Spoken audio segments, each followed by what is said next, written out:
Camilo Pérez Lara, egresado de la Universidad Distrital, experto en bosques y cambio climático.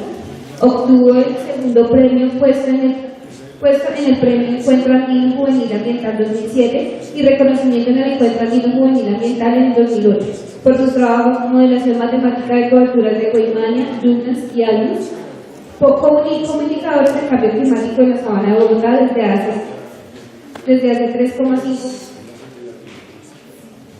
y la metodología para la evaluación del impacto ambiental del cambio climático global a escala local y regional, otorgado por Bayer y el Programa de las Naciones Unidas para el Medio Ambiente. Martín Camilo nos acompañará en la conferencia magistral titulada El eterno resplandor de un bosque sin retorno. Bienvenido, ingeniero.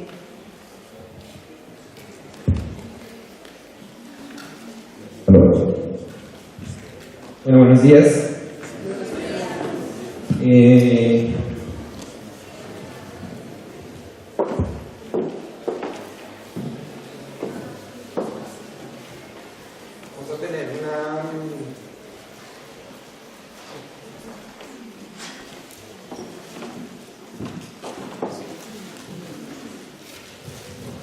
Vamos a tener una presentación de 25 minutos.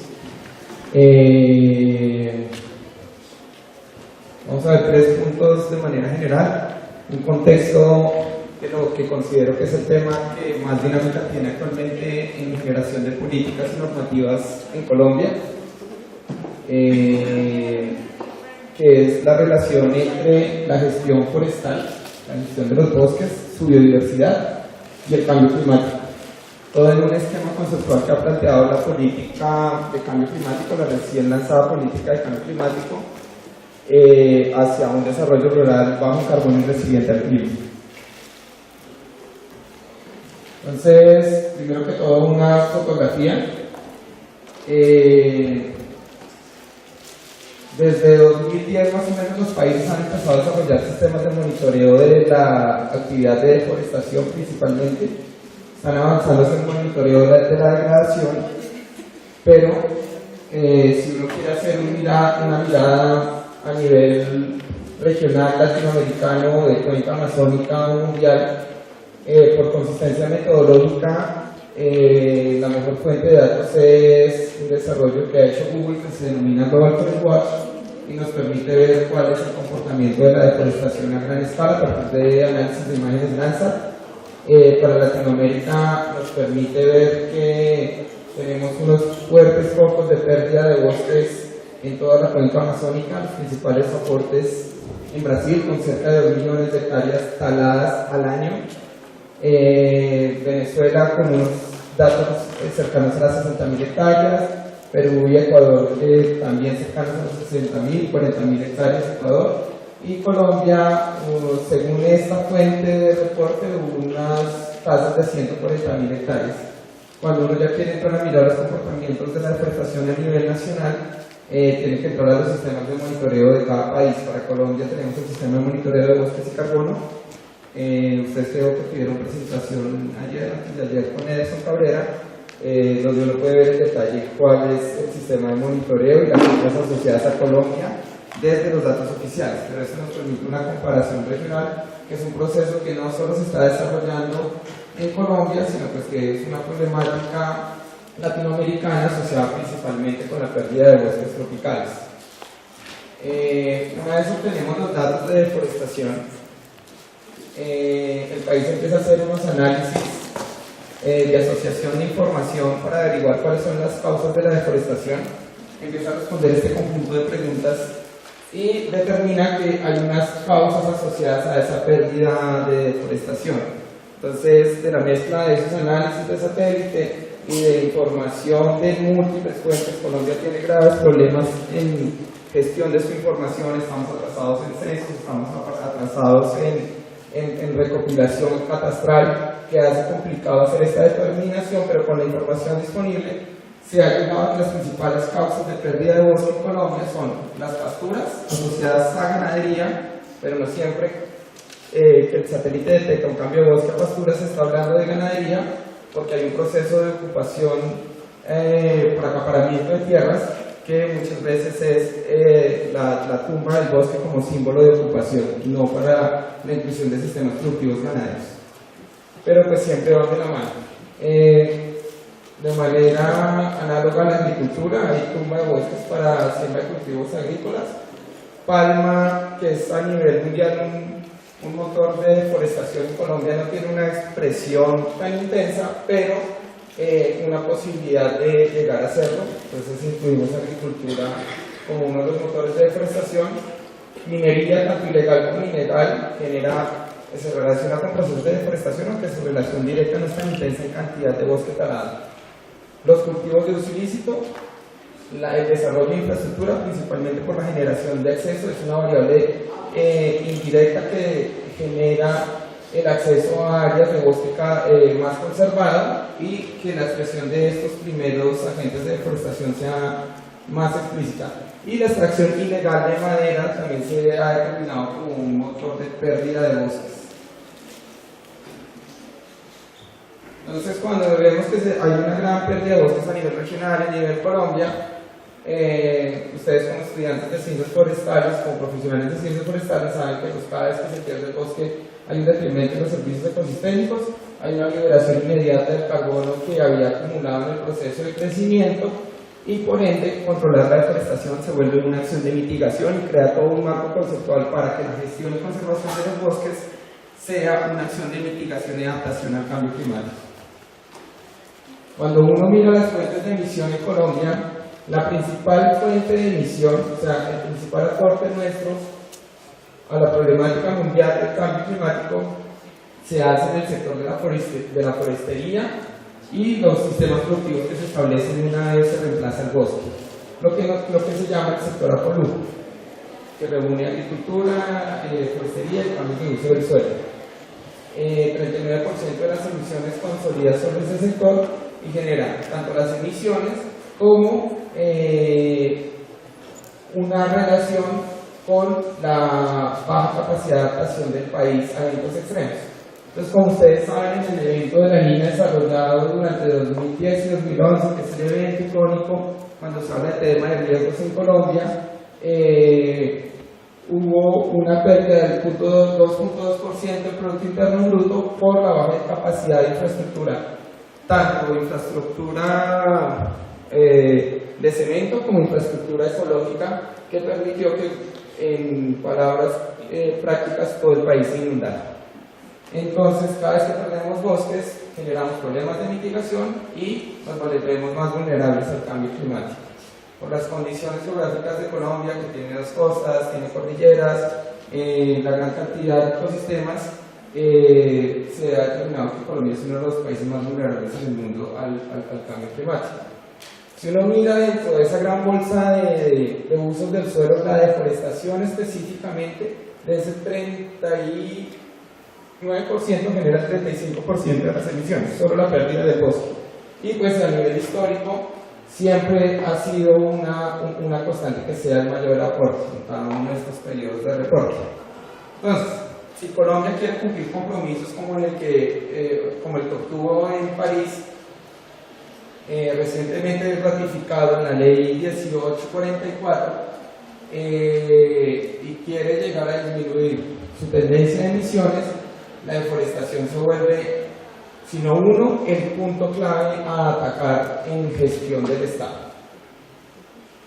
Acá vamos a ver un detalle de cuáles son los efectos del cambio climático de los procesos de deforestación al reducir la capacidad adaptativa. Entonces vemos, acá está todo el mapa, estas son unas publicaciones de IPCC 2014, pero vemos que en la región tenemos unos efectos clave en disminución de los incendios forestales, disminución de los ecosistemas forestales, aumentos de la precipitación y pérdida de ecosistemas acuáticos. Esta es la mirada mundial que hace el IPCC.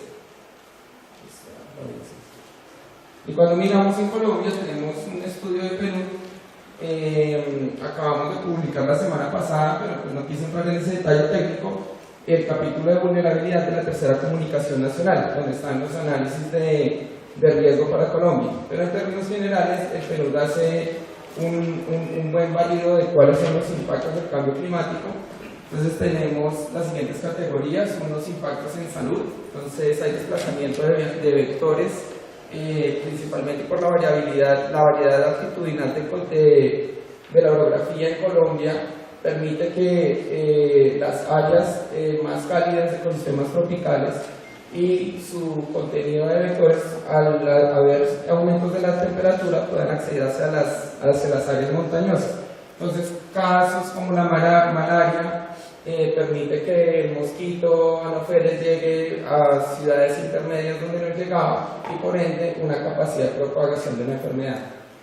En el sector agropecuario tenemos cultivos sensibles como el arroz y cultivos asociados a ecosistemas de alta montaña como la papa, donde pequeños cambios de temperatura inviabilizan su producción. O la intensificación de eventos extremos también tiene efectos en la productividad, caso de las heladas en la papa también. Tenemos variabilidad en la provisión de recursos hídricos, zonas con sequías y zonas inundadas, tal como pasó en el evento del Niño del 2011. El aumento del nivel del mar genera impactos en los sistemas costeros y hay unos procesos de salinización en las áreas de estuarios que puede generar impactos en el suministro de recursos pesqueros en estas áreas. Hay ecosistemas de alta montaña, bosques andinos, altoandinos y páramos, son más sensibles en Colombia al aumento de las temperaturas, pero también hay efectos por la variabilidad de la precipitación en otros ecosistemas. Y hay un efecto por todo lo anterior en los asentamientos humanos y pues en la población en general, en provisión de alimentos y en impacto sobre la infraestructura, en vías y viviendas y en general en asentamientos. Entonces, en ese escenario catastrófico que plantea la pérdida de bosques y los impactos del cambio climático en Colombia, se ha desarrollado todo un trabajo intersectorial de gestión para atacar las problemáticas. Acá no voy a mostrar todo lo que hace el Ministerio respecto al cambio climático, sino que me enfoqué en la problemática de deforestación, que no nos da tiempo. Pero pues si tienen alguna pregunta podemos entrar en detalle de alguno de los sectores. El principal marco de gestión que se ha establecido es que Colombia se compromete en una cosa que se llama la Contribución Nacional, estas siglas están en inglés, a reducir su tendencia de emisiones esperada en 2030 en un 20%. Y para eso, Presidencia de la República sienta a sus ministerios y les dice: desarrollen un conjunto de actividades para reducir esa tendencia de emisiones. En los temas de deforestación, empezamos a trabajar con ellos en un conjunto de iniciativas a las cuales hemos tenido acceso a través de un proceso de negociación de cooperación internacional a desarrollar medidas específicas respecto a deforestación. Como ustedes vieron, deforestación es el 35% de las emisiones, pero su distribución sectorial es compleja, porque determinar cuánto yo genero en deforestación cuando hago una tala para un establecimiento del sistema ganadero es muy diferente al análisis de cuánto genero en deforestación cuando hago una tala para el establecimiento de una vía. Entonces, yo no puedo coger a cada sector y decirle: usted es responsable del tanto por ciento de la deforestación, pero sí sé que tengo que desarrollar un trabajo intersectorial de identificación y generación de medidas, donde ese conjunto de medidas me reduzca la deforestación, pero hay un vacío técnico en la determinación sectorial de las responsabilidades. Básicamente porque las causas no todas son expresables en la misma variable. Entonces yo tengo influencias del desarrollo de infraestructura, pero no todas se me manifiestan de manera inmediata en las imágenes de satélites que me están monitoreando la pérdida.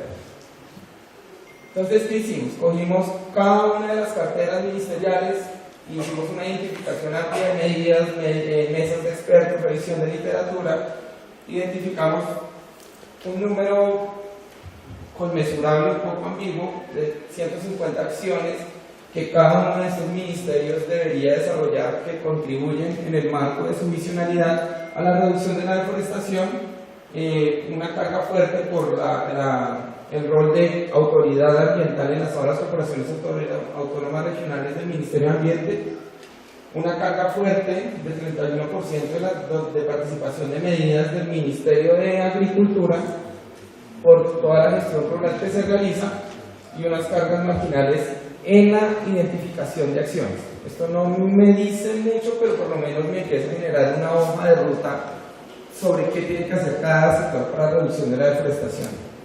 Unos ejemplos de las medidas identificadas. Entonces, con el Ministerio de Agricultura tenemos toda una agenda de desarrollo de ganadería colombiana sostenible. Tenemos una acción de mitigación que, según la convención, se llama Acciones Nacionales Apropiadas de Mitigación, nada más por las siglas en inglés, para aumentar la reforestación comercial. Y bueno, hay muchas más acciones, pero esto es lo que está más financiado a la fecha, que me parecía plan mostrarles. Con el Ministerio de Transporte estamos trabajando en toda una hoja de ruta y desarrollo técnico para el desarrollo de vías bajas en deforestación, que se ha denominado infraestructura verde. Con el Ministerio de Minas se está trabajando en un sistema de monitoreo para hacer una subcategorización del monitoreo y saber que de toda la deforestación se le puede atribuir actividades de extracción ilícita de minerales. Y hay toda una agenda para procesos de formalización minera. Y en el pacto intersectorial por la madera legal hemos establecido responsabilidades relacionadas con el Ministerio de Industria y Comercio y el Ministerio de Vivienda, Ciudad y Territorio. Estamos estableciendo unidades de manejo forestal tipo y con seguimiento desde su implementación. El manejo forestal está reglamentado en Colombia por el régimen de aprovechamiento forestal, pero el seguimiento de las unidades de manejo y aprovechamiento forestal en Colombia es algo incipiente. Si bien está ordenado por ley, las corporaciones no han logrado hacer una consolidación, el país no ha logrado hacer una consolidación nacional de cuáles son sus costos manejados.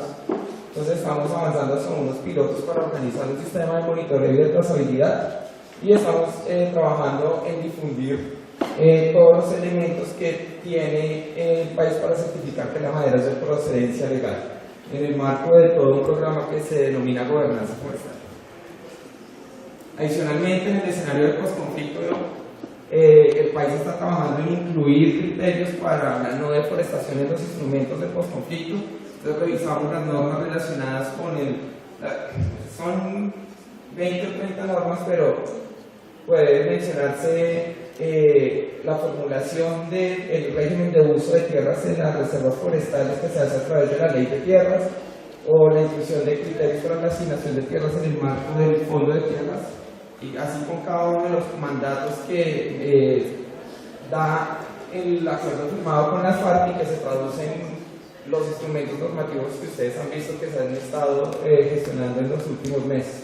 Sacamos toda una ley de pago por servicios ambientales para atender y dar oferta en las áreas veredales, de concentración veredal, a estos excombatientes que deseen o que se faculten para el cuidado de los ecosistemas.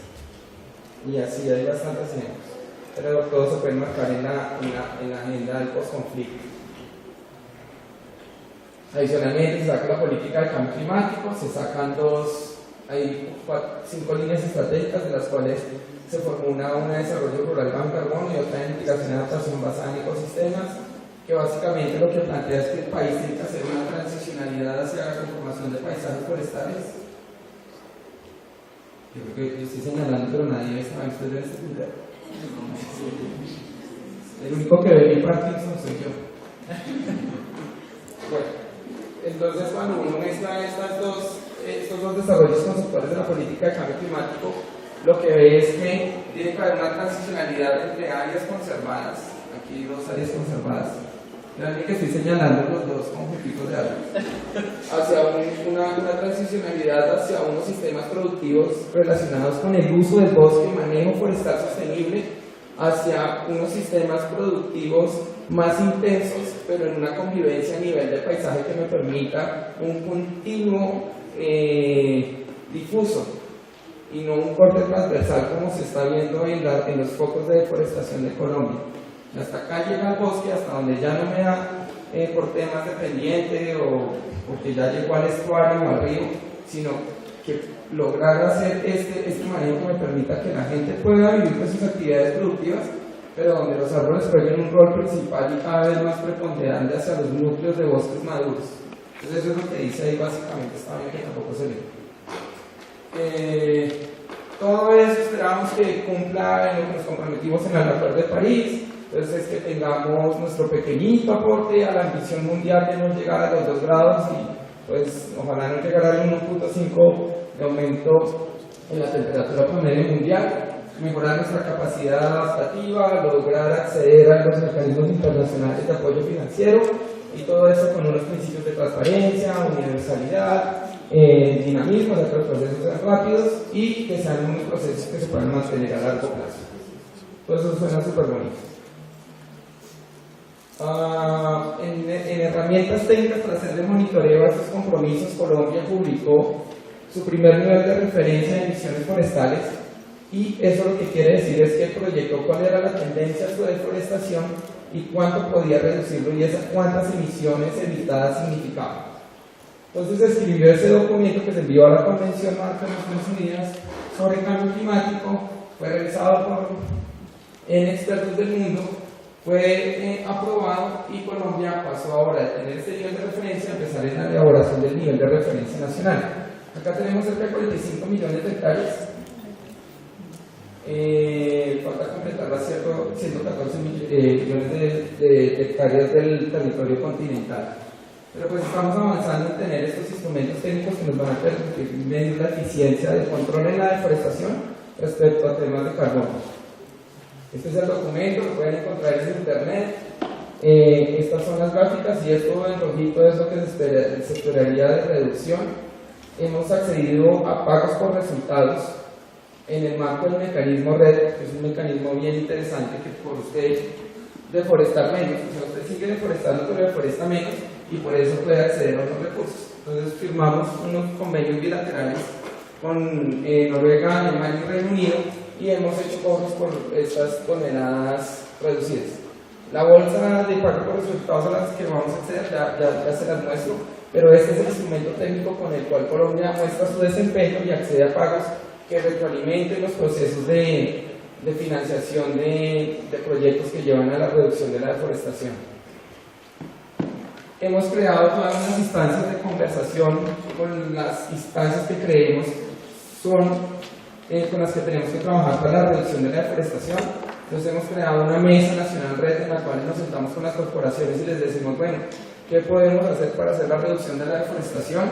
Esto se habla con lo que ha establecido el Sistema Nacional de Cambio Climático, que son unos nodos de cambio climático, tenemos 9 nodos a nivel nacional, y en el marco de estas mesas regionales y nacionales empiezan a fortalecer a las corporaciones autónomas regionales para el control de la deforestación. ¿Qué es fortalecer una corporación autónoma regional? Es ponerle gente para que uno no tenga dos tipos, para que tenga la capacidad de vigilar 10 millones de hectáreas, sino que el equipo pueda ir a visitar todas las unidades de manejo forestal o ir a hacerle seguimiento a todos los puntos donde se está generando deforestación. Estamos haciendo hoja de ruta con campesinos, a ver si podemos hacer acuerdos de conservación en las áreas donde se está focalizando la deforestación. Entonces llegamos a través de tanto recursos nacionales como de cooperación internacional, le decimos, venga, yo le pongo los paros de la cerca y le hago asistencia técnica para que aquí a 5 años usted intensifique su producción ganadera, pero no siga avanzando en la frontera agrícola. Hablamos con indígenas para hacer un reconocimiento a la labor ancestral que ellos han tenido en conservación del bosque. Tenemos varios grupos indígenas desarrollando la perspectiva desde la formulación de proyectos verificados desde el mercado voluntario. De manera homóloga hablamos con los afrodescendientes, también formulando proyectos del mercado voluntario y pues preguntándoles, venga, ¿qué quieren para que ustedes hagan una gestión adecuada del bosque?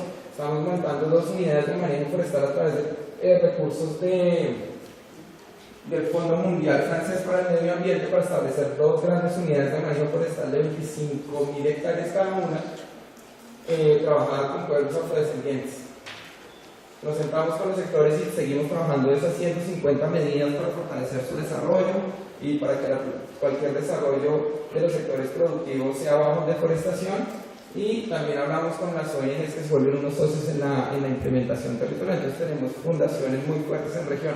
Entonces, en Santander, Fundación Natura tiene proyectos de reducción de la deforestación. Entonces, venga, haga parte de una agenda nacional, mostremos sus esfuerzos como ONG, como parte de la agenda nacional, y nosotros podemos canalizar recursos o apoyos a través de las gestiones que estamos haciendo con cooperación internacional, con recursos de cooperación internacional.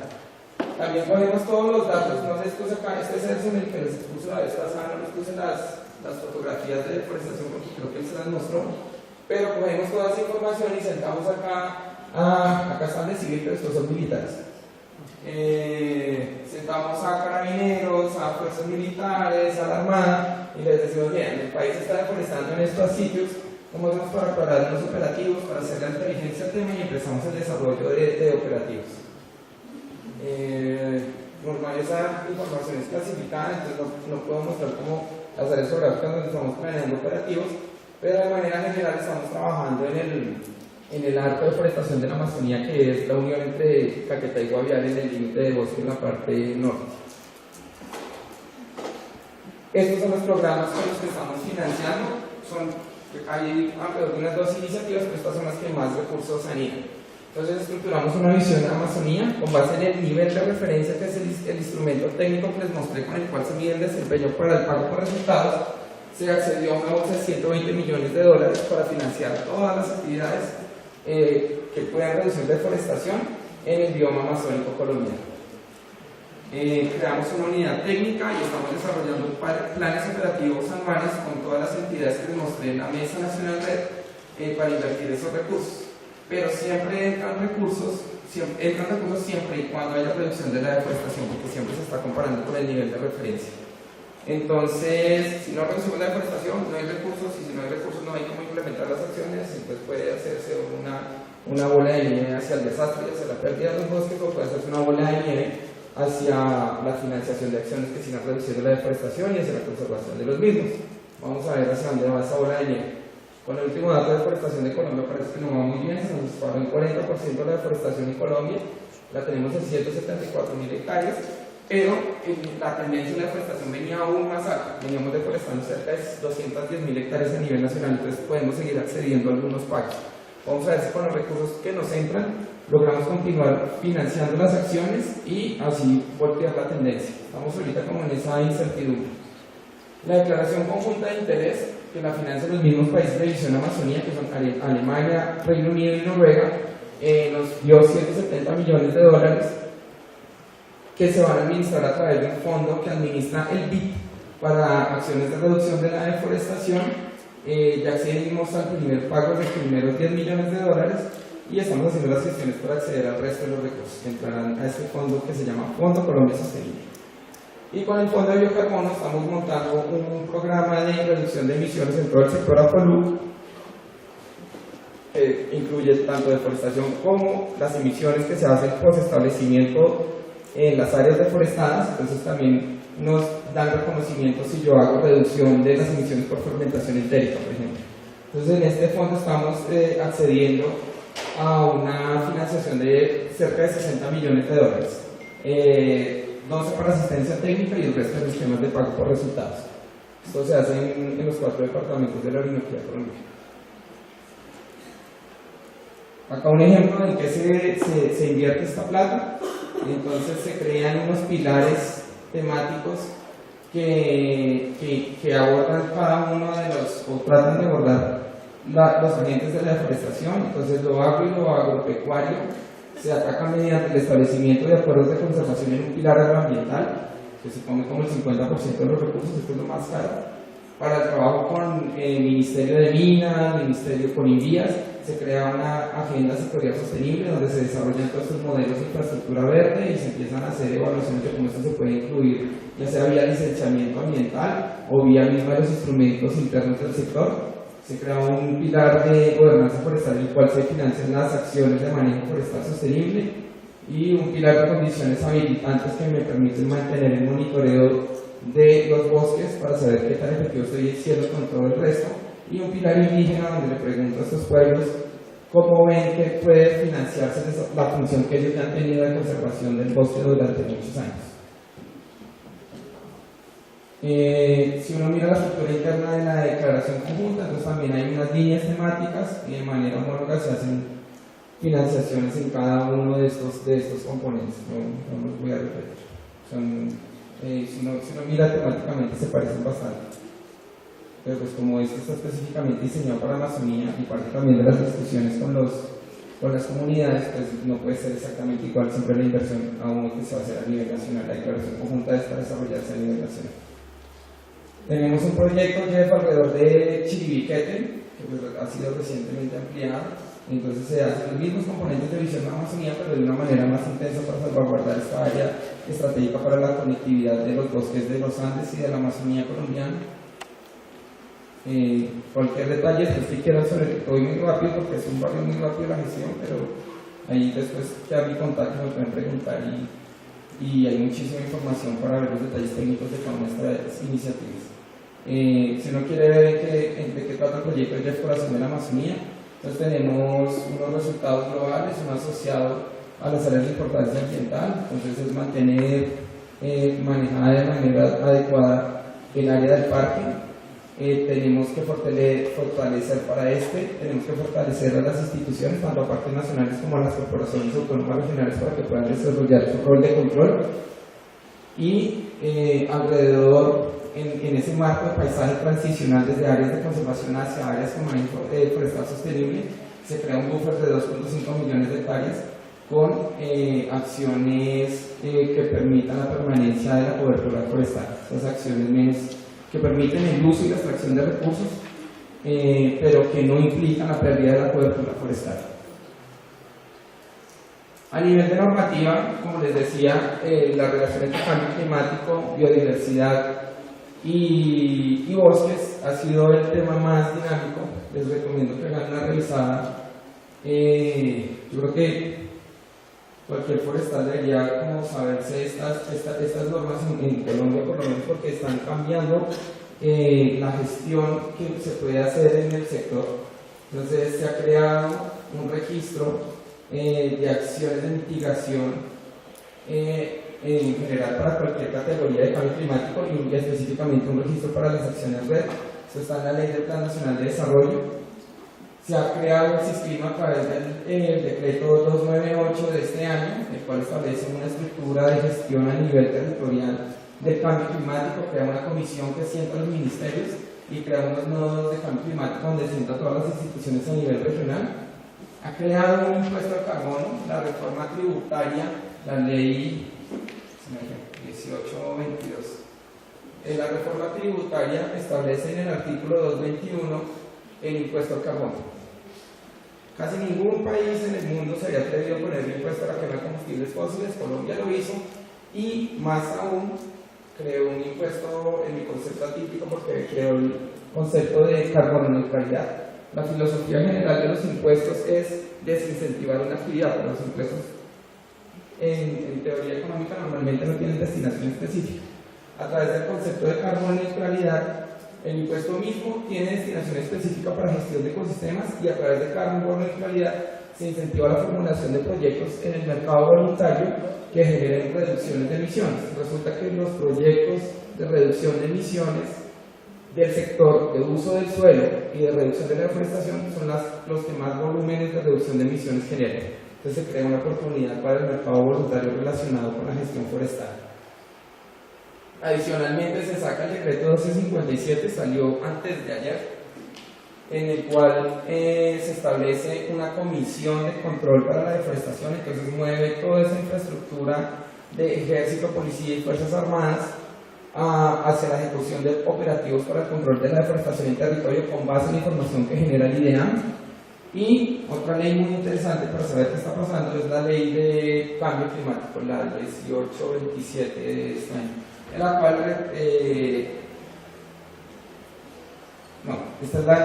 la ley que les estoy diciendo es la ley que reafirma el Acuerdo de París. Vale la pena detallar cuáles son los compromisos, de dónde viene y cómo se está planteando esa reducción del 20% y cómo eso se enlaza con todo el otro marco normativo que se está formulando y que tiene un impacto directo en la gestión forestal. Y ahora, porque el nombre inicial de la presentación. Hay una problemática intensa que nos está jodiendo a todos porque estamos siendo menos capaces de adaptarnos y estamos generando más emisiones al cambio climático, de manera principal por la problemática de deforestación. Y tenemos un conjunto de acciones normativas de gestión intersectorial, pero cuando uno vuelve a mirar los datos, pues la deforestación sigue subiendo, entonces algo estamos haciendo mal. Y si estamos sentados en un congreso de estudiantes de ciencias forestales, y yo como profesional que ya llevo 8 años en diferentes instancias, pero que me ha permitido hacer una lectura o una conclusión personal, pero que no la he visto refutable en todos los espacios que he estado, ni en el sector privado ni en el sector público, y es que todas las decisiones relacionadas con los bosques siempre pasan por la cabeza de un ingeniero forestal o un estudiante de ciencias forestales, en el marco amplio del abordaje teórico del tema. Siempre un forestal o aprueba un plan de manejo forestal o hace la revisión de una licencia o, como en mi caso, está formulando políticas en el Ministerio de Ambiente. Y de la responsabilidad y de la ética de cada uno de los profesionales, creo que se va a poder tener mayor efectividad que todo este conjunto de normas que no permiten ver el detalle de la ética en la toma de las decisiones. Entonces, por ejemplo, muchos de nosotros salimos de hacer consultorías ambientales. Cada proceso de aprobación de una licencia ambiental es un proceso que va a tener impacto en la pérdida de bosques. De cómo analicemos esto con la mejor técnica posible y la mayor ética, podremos reversar este proceso. Gracias.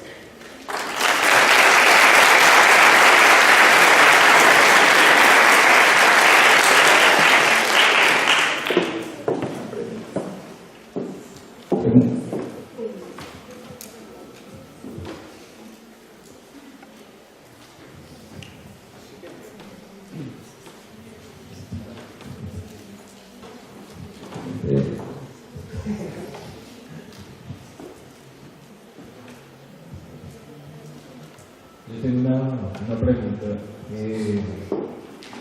La reforestación es una respuesta a todo el tema de deforestación. O sea, ¿es la respuesta a plantaciones? ¿Hablamos de plantaciones como bosques o realmente el tema del dilema de que es un cultivo?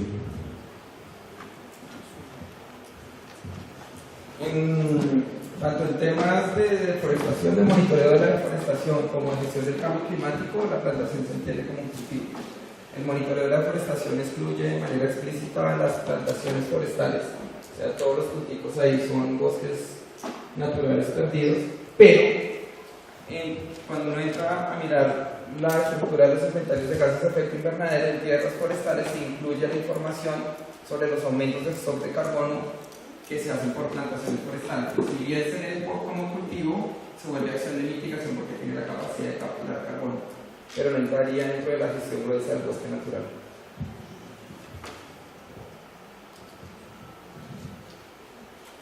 Allá. Una pregunta del micrófono, no importa. Todas las iniciativas que se están generando por parte del Ministerio van encaminadas a los sistemas de red. ¿Cómo hacen para vincular los sistemas de mecanismos de desarrollo libre? ¿Cómo involucran al sector privado dentro de ese panel intersectorial? Bueno, en temas de carbono, la inclusión del sector privado se hace con el decreto 926 de este año, que es el que crea ese concepto de carbono neutro, y los mecanismos de verificación están diseñados para que acceda al privado. Cualquier dueño de predios o cualquier empresa que quiera desarrollar una acción de mitigación puede acceder a remuneraciones en el marco de la no causación del impuesto al carbono. Entonces ahí estaría la articulación en temas de carbono. Yo hice una ventana en esa interacción entre la gestión forestal y el cambio climático, pero la gestión de bosques a nivel normativo es más amplia. ¿Sí? Se está trabajando en una ley forestal, se está haciendo una política de bosques, la estrategia de control integral contra la deforestación está, creo que ahora publicada en la página del Ministerio de Ambiente.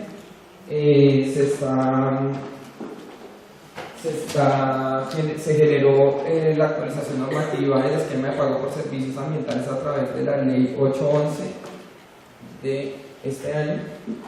Entonces sí se está haciendo más amplio, pero yo como técnico me siento esperanzado en esa interacción de bosques y cambio climático porque es lo que más se está moviendo a nivel político. La gestión de la biodiversidad es divertida porque viene como por grandes olas, ¿no? Entonces hace 15 años estaba de moda la gestión de las áreas protegidas, entonces los recursos internacionales y la consolidación de un gran sistema nacional de áreas protegidas. Hace como 8 años empezó a sonar el tema de la biodiversidad. Entonces toda la gestión para la biodiversidad, conectividad de ecosistemas, especies, objetos de conservación, y ahora suena mucho el cambio climático, entonces el boom del carbono, todo ahorita está carbonizado. Creo que como técnicos forestales hay que aprovechar estos movimientos políticos porque al final lo que hacemos en territorio es lo mismo. Las técnicas de silvicultura en bosque natural, la forestería en el marco comercial con plantaciones forestales y recomendaciones técnicas en sistemas productivos para hacerlos sostenibles y pues para que no entren en las matrices de bosques, como en esos grandes núcleos temáticos. Entonces uno tiene que estar muy atento a estos marcos de gestión para anclarse en ellos, pero pues tener la ética de siempre direccionarlo a las acciones concretas en territorio que me generarán los beneficios o la maximización de beneficios para la gestión forestal.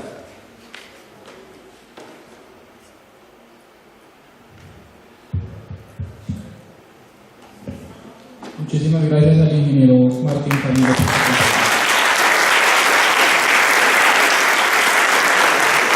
De parte del comité organizador del sexto congreso nos place entregarle una placa conmemorativa y un ejemplar de historia y aporte de la ingeniería forestal en Colombia.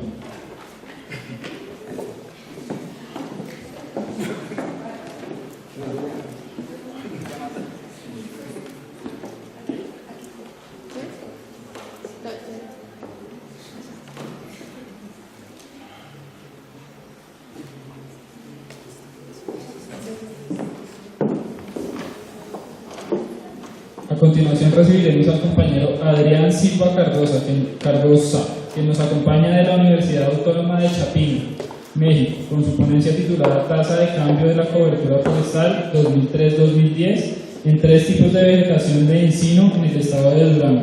Bienvenido.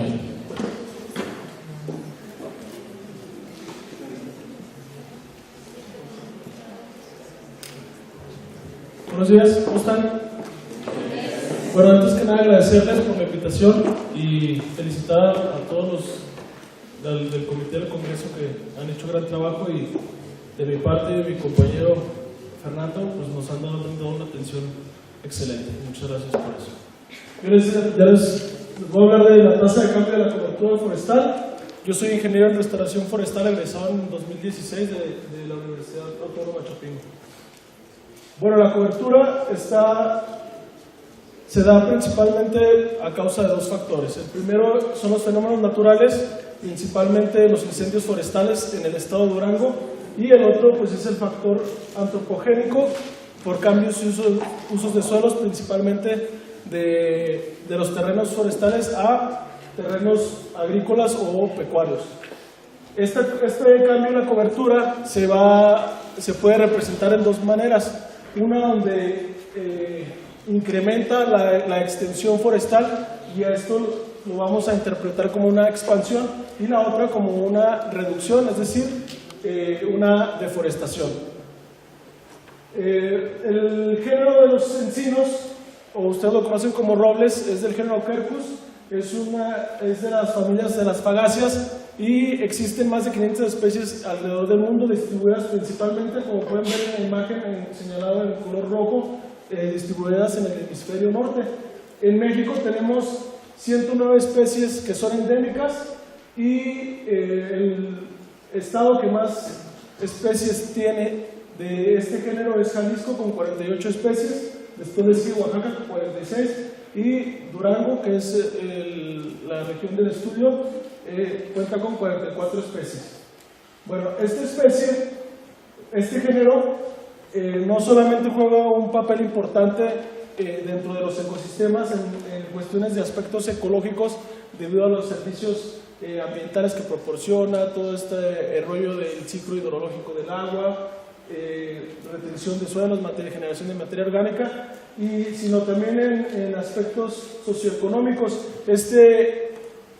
A pesar de que en México se utiliza principalmente en zonas del norte templadas, es el género pino para la madera, se utiliza en menores cantidades para leña, para hacer carbón, para hacer muebles, y las barricas de roble donde añejan el vino, por ejemplo, pues son de algunas especies de encino, y también los corchos con los que tapan las botellas de vino tinto son de esta especie. Y lo curioso es que es más cara y más preciosa, se puede decir, la madera del encino. Sin embargo, en México se le ha dado el enfoque únicamente, o principalmente en gran mayoría, al pino, ¿verdad? Entonces, en ese sentido, el aprovechar una especie o el utilizar una especie implica conocer la situación de cómo se encuentra, cuánto tenemos, dónde lo tenemos, para poder hacer hacer una toma de decisiones adecuada en cuanto al manejo y aprovechamiento de la especie dentro de un contexto de la sustentabilidad. Entonces, únicamente determinamos la tasa de cambio de la cobertura en 3 tipos de vegetación y conocer la superficie de este género en los 3 tipos de vegetación. Utilizamos todo el objeto de estudio es el estado de Durango, cuenta con 12 millones de hectáreas, de las cuales casi 10.8 millones de ellas son vegetación con cubierta forestal. La mayoría son de climas secos, zonas áridas, y bueno, tenemos también el 42% de ellas son zonas templadas, donde encontramos a este género principalmente distribuido, que está aquí señalado en el color verde, que esa parte es toda la región de la Sierra Madre Occidental, una cadena montañosa muy importante para la República. Para realizar este trabajo utilizamos el Instituto Nacional de Estadística, de Geografía e Informática, genera información gratuita, cartográfica y demográfica de todos los recursos naturales para toda la República.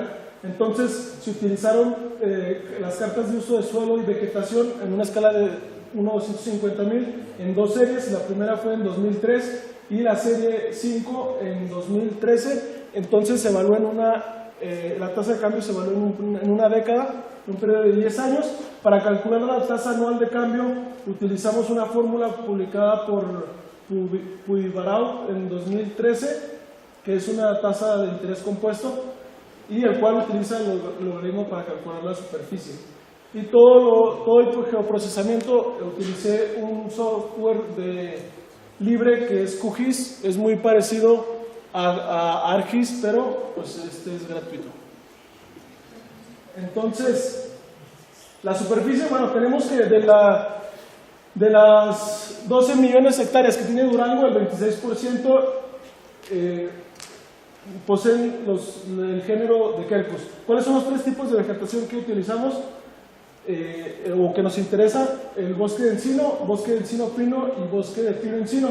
En su mayoría, el 45% de estos 2.8 millones corresponden a bosque de pino encino, y luego le sigue con un 32% bosque de encino, y en mayor gama con 23% el bosque de encino pino.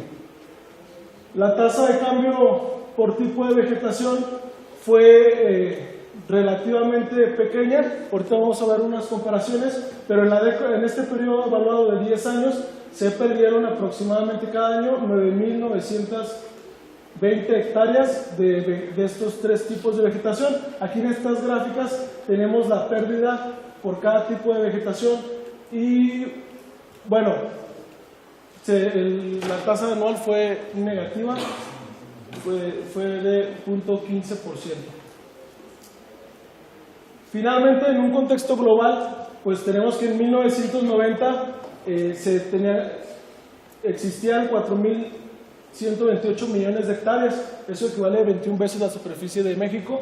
Para el 2015 se redujo 100 millones de hectáreas, y lo que presentó una tasa anual negativa de 12%. Y en México, específicamente, del 2000 al 2010, la tasa anual fue igual negativa, del 0.20%. Entonces, pues comparado con este estudio, se obtuvo un rango mayor al que nosotros obtuvimos, del 0.15. Y bueno, específicamente también para el estado de Durango se registró una tasa de cambio anual en un periodo diferente, de 2002 a 2007, que fue entre el 0.39 y el 0.20 de pérdida, ¿verdad? Entonces, a pesar de que la tasa de deforestación específicamente para este género es mínima, o no representa un peligro o un problema considerable, debido a que, como les comento, y generalmente tanto la especie de encino como el género de pinos pues se encuentran en las mismas condiciones. Entonces, pero se le da más aprovechamiento al género pino. Sin embargo, esta especie es una especie alternativa con fines de reforestación, ya que cuando existe algún disturbio, como un incendio, por ejemplo, al pino pues sale más pegado que el encino, porque el encino tiene una capacidad enorme de rebrote. Entonces serviría con fines de restauración para disminuir ya sea la erosión o incrementar la rapidez para generar el desarrollo de otras especies. Y bueno, estos son los dos mapas que se generaron. Realmente pues la superficie a este nivel de escala no es muy notorio. Este es del 2003, el de la izquierda, y el de la derecha es el del 2010. Y bueno, la reducción de la tasa o de la deforestación va a ser progresivamente lenta, pero se puede proponer como una especie para no solamente beneficiarse del pino y bueno, ir amortiguando todo el aprovechamiento que se le da al pino, sino también al encino, porque es más cara vender, se obtiene más recursos al vender la madera de encino. Y bueno, siempre, ya lo mencioné, dentro de un contexto de manejo sustentable de los recursos forestales. Y eso sería todo.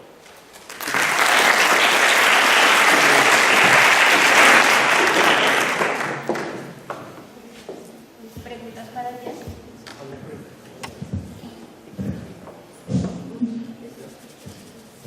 ¿Tiene preguntas?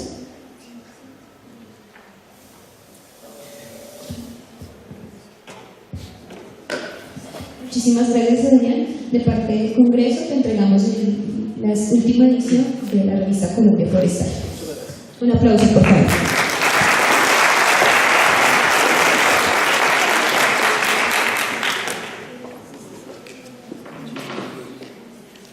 Invitamos al compañero Edgar Fernando Vázquez Soto, que nos acompañe desde la Universidad Autónoma de Chapingo, México, con su ponencia titulada Estudio de mercado de plantaciones de árboles de Navidad en México. Bienvenido, Edgar.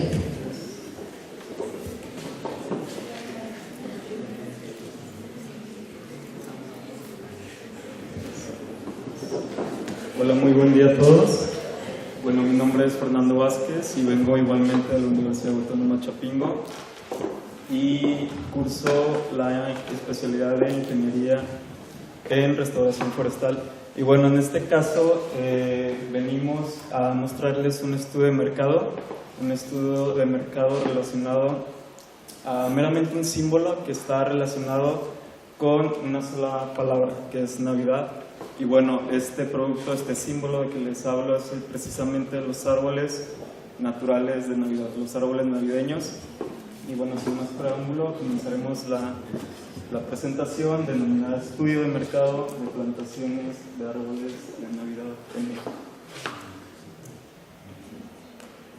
Bueno, antes de comenzar con gráficas, con números y con ese tipo de cosas, veremos un poco de historia para ver cómo se genera esta tradición de los árboles, en dónde se genera. Y bueno, básicamente esto se genera en Alemania, en la parte oeste del país, hace 1500 años atrás aproximadamente. Posteriormente, debido a inmigrantes alemanes, para el siglo XVIII aproximadamente, esta tradición ya estaba en Norteamérica. Para el año de los 1900, para el siglo XX, ya estaba esparcida a nivel mundial. Y claro, eso incluye a México. Entonces, ahora veremos la importancia. Ya vimos el origen, veremos las importancias de este producto.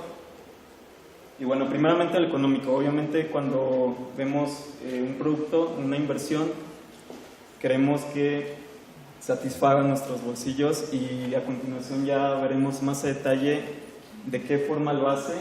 Económicamente también ayuda al país debido a los ingresos, pero también evita fuga de divisas, evita que el país gaste tanto en importación de este producto debido a la producción anual que se tiene en el país, y veremos de qué forma se comporta Ahora, en el ámbito social, crea empleos para gente de zonas rurales.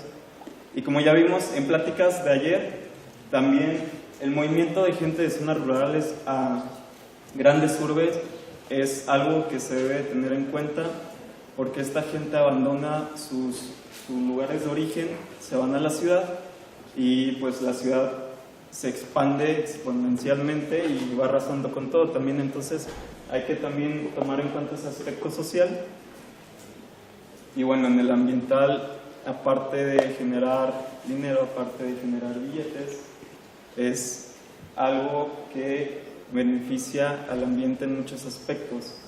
Nos beneficia recargando los mantos freáticos, captura de carbono, por lo cual podemos prevenir, podemos detener, aunque sea un poco, el cambio climático. También evita erosión de suelos, los nutre, creamos o mejoramos asociaciones ecológicas.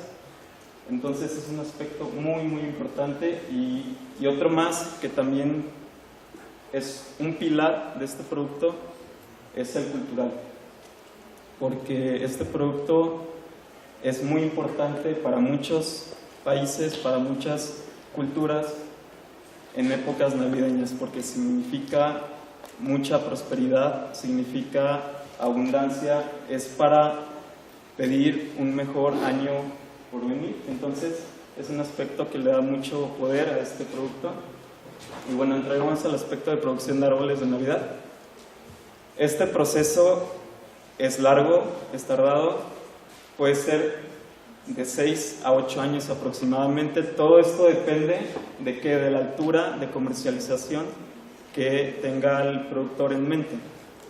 Puede ser desde 1.55 metros hasta 2 metros o más de altura. Entonces de esto depende los años que se tenga que esperar para poder cosechar estos productos, y también por especies varía un poco la velocidad de crecimiento.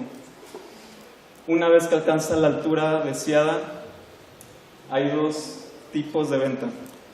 Una que sería el por mayor, que es cuando el productor o la empresa corta todo, arrasa con todo y va y lo ofrece en algún punto específico. O puede ser escoja y corte. Aquí es distinto porque el cliente va directamente a la plantación, ve los árboles y escoge el que más le agrade. Entonces es un trato ya más propio con el comerciante, con el productor. Y bueno, ya al fondo vemos una imagen de una plantación de árboles de Navidad en Veracruz. Ahora, existen aproximadamente 750 productores de árboles naturales de Navidad en México, de los cuales 500 trabajan meramente ya en viveros especializados para este tipo de producto, mientras que los 250 restantes trabajan en las plantaciones forestales comerciales. El problema aquí es que, a pesar de tener una producción anual de 700,000 unidades, la demanda es de 1.700.000 unidades, casi los 2 millones. Entonces, este es el aspecto económico que les comentaba, que va a evitar que el país gaste tanto en importación del producto. Bueno, aquí vemos un ejemplo de Pinus radiata en vivero. En México hay 4.800 hectáreas aproximadas, va en aumento, esto va en aumento, de los cuales se distribuyen principalmente en 11 estados, de los cuales Guanajuato y el Estado de México son los que ocupan la primera posición.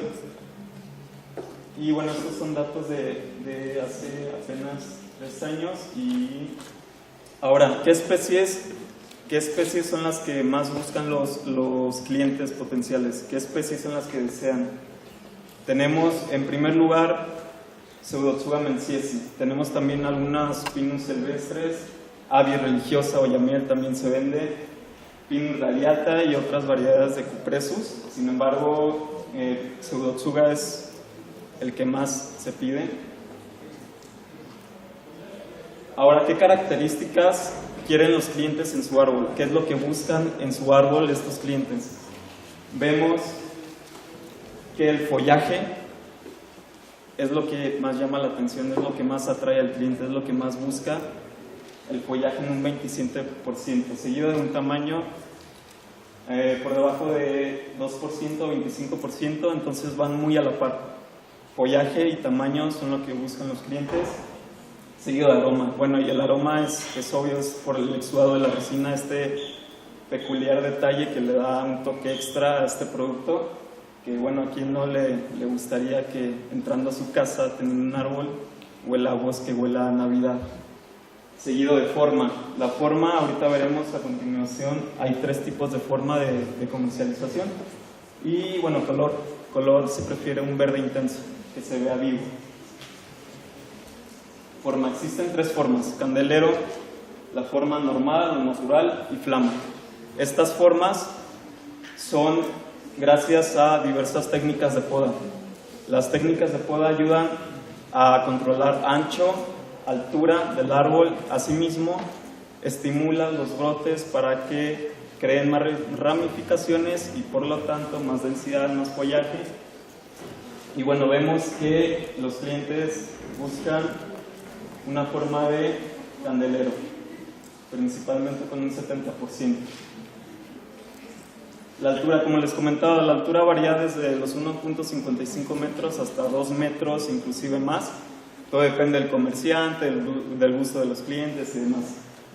Sin embargo, la más buscada, la más deseada, es 1.75 metros, seguida de 1.50 y ya muy pocos consiguen o adquieren uno de 2 metros o más. La densidad. Bueno, hay 3 densidades también, la densidad selecta, de lujo y preferente. Selecto, es posible apreciar el tronco del árbol un 15%, seguido del de lujo, que se aprecia un 25% aproximadamente del tronco, y preferente, que ya es con una densidad de follaje ya menor, inclusive se aprecia hasta un 55% del tronco. Y bueno, aquí es claro, como lo mencionamos, que entre más follaje, entre más robusto, mejor. Y aquí arrasa el selecto con un 73% sobre los demás. Ahora, una vez que escoges altura, escoges el árbol, escoges densidad, hay 4 tipos de presentación en las que puedes adquirir el árbol. Una de ellas, y la más solicitada, es maceta circular de plástico, seguido de maceta de barro. Posteriormente está la cruceta de madera, que es una base simple así de madera, y por último el árbol con cepellón, que sería el árbol con todo y raíz, con todo. Y aquí vemos unos ejemplos de las presentaciones: la base circular de plástico, cruceta de madera, árbol con cepellón y maceta de barro. Ahora, dependiendo la presentación, también es el costo ya con el árbol. Entonces el precio por un árbol presentado en base circular de plástico es de 560 pesos, que si no me equivoco, si me pueden corregir, el peso está a 171.6 pesos colombianos, son como 96,000 pesos colombianos. Entonces, maceta de barro, un promedio de 500 pesos se paga aproximadamente, árbol con cepellón, y bueno, el más económico es la cruceta de madera. Ahora veremos las ventajas, qué fortalezas, qué oportunidades, qué debilidades, qué amenazas presenta este mercado, este producto. La fortaleza. En México hay un programa de desarrollo para plantaciones forestales comerciales, los cuales te facilitan la asistencia técnica, por lo cual a los productores, a los comerciantes los capacitan. Entonces, una vez capacitados, pues los productos resultantes son de muy buena calidad. Esa es una fortaleza que tiene este mercado, seguido de las oportunidades, que sería el aprovechamiento de los recursos naturales, todos los beneficios ecológicos que tiene este mercado. Debilidades, es caro. Es caro, sin embargo este programa que les comento también te apoya desde, puede ser hasta 6 años, de 0 a 6 años o incluso de 0 a 10 años para lograr la rentabilidad de este negocio. Amenazas. Mercado internacional competitivo. Estados Unidos tiene para importar demasiado. Nosotros tenemos 5,000 cerrando hectáreas de árboles de Navidad, mientras ellos tienen 500,000 hectáreas con una demanda de 36 millones de unidades anuales. Entonces, este mercado es muy competitivo. Las fluctuaciones económicas del país, aumento de preferencia por árboles de Navidad artificiales y problemas de sostenibilidad como plagas. Ahora, segmento de mercado, ¿a quién va dirigido? Va dirigido principalmente a hijos. Esto es algo que beneficia mucho porque, bueno, los hijos muchas veces son los que mandan. Y, bueno, que se diga de la esposa. Entonces, estos dos son los que determinan la venta. Seguido de todos, un conjunto de toda la familia y el esposo. El rango de los clientes es de 20 a 63 años, teniendo un promedio de compra de 41 años. Fuente de empleo. ¿En qué trabajan? ¿En dónde trabajan estos clientes potenciales? Principalmente en el gobierno. En el gobierno, seguido de un negocio propio y últimamente empresa privada. ¿Por qué vemos esto? Porque es obvio que depende de dónde trabajen, es aproximado el ingreso y la posibilidad de consumir el producto. Entonces, el promedio de ingreso que tienen los clientes potenciales que más consumen es de 9,500 pesos mensuales.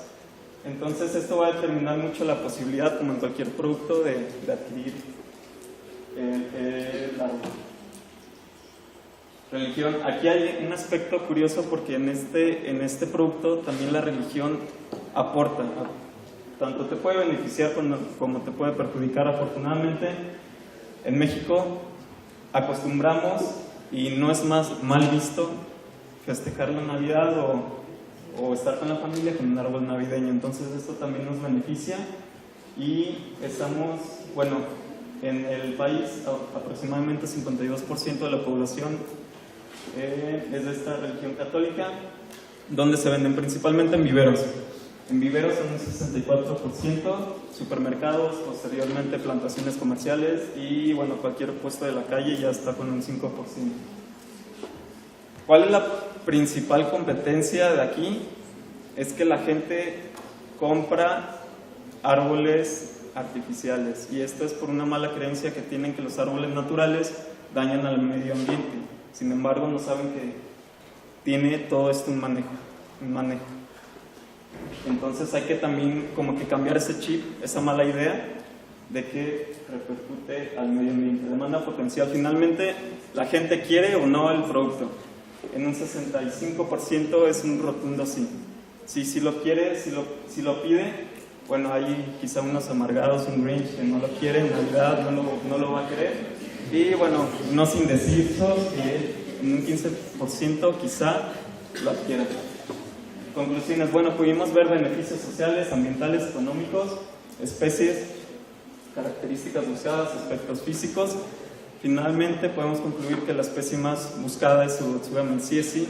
El precio a pagar es aproximadamente de 500 pesos, 86,000 pesos colombianos, en una base circular de plástico, follaje denso, ya vimos, altura de 1.75, vimos quiénes lo compran, cómo lo compran, en qué trabajan, qué ingreso tienen, y finalmente podemos concluir si la pregunta ¿es rentable o no este negocio? Sí es muy rentable. Es muy rentable este negocio. Incluso se dice que el negocio de árboles de Navidad en México es el negocio forestal más rentable que existe en el país, porque en 2 de cada 3 familias hay un árbol de Navidad. Sería todo. Gracias.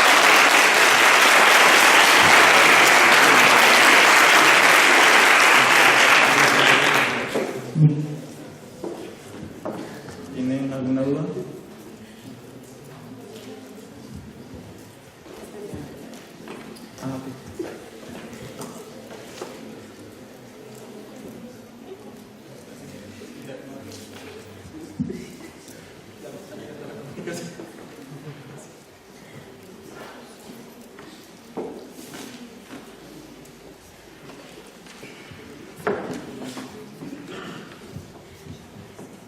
¿Conoce qué tratamiento se hace con los árboles después de usarse como árbol de Navidad?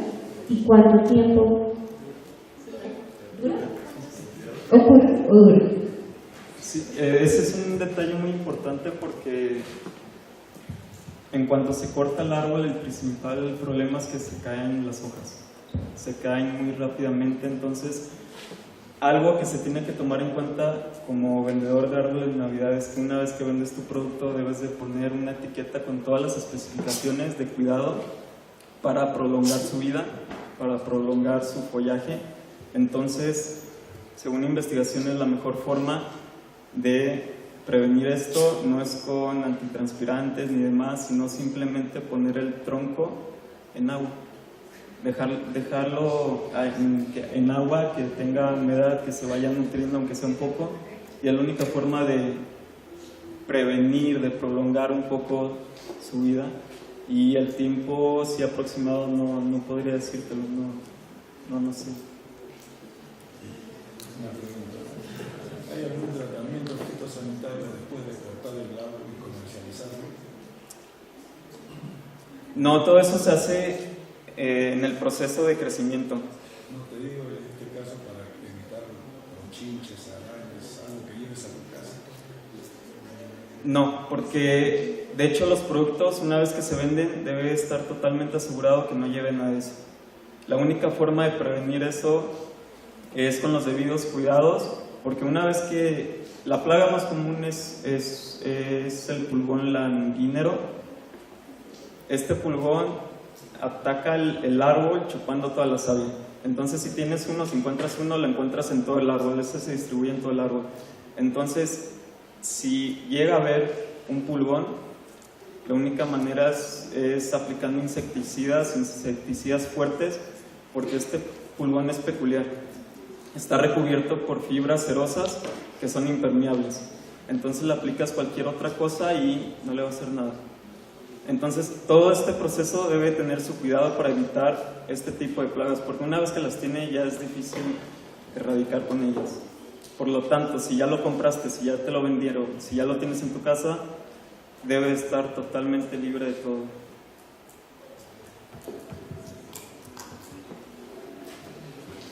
Muchísimas gracias a los compañeros Fernando por la ponencia. De parte del comité del Congreso hacemos entrega de una edición de la revista Colombia Forestal, la última de la revista.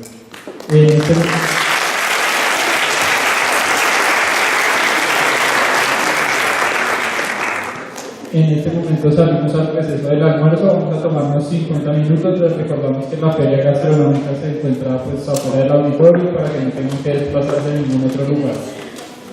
Cuando regresemos vamos a volver con la conferencia internacional de la ingeniería forestal Biomar Seinas, entonces pues acá los esperamos. Muchísimas gracias y nos vemos en la sesión de la tarde.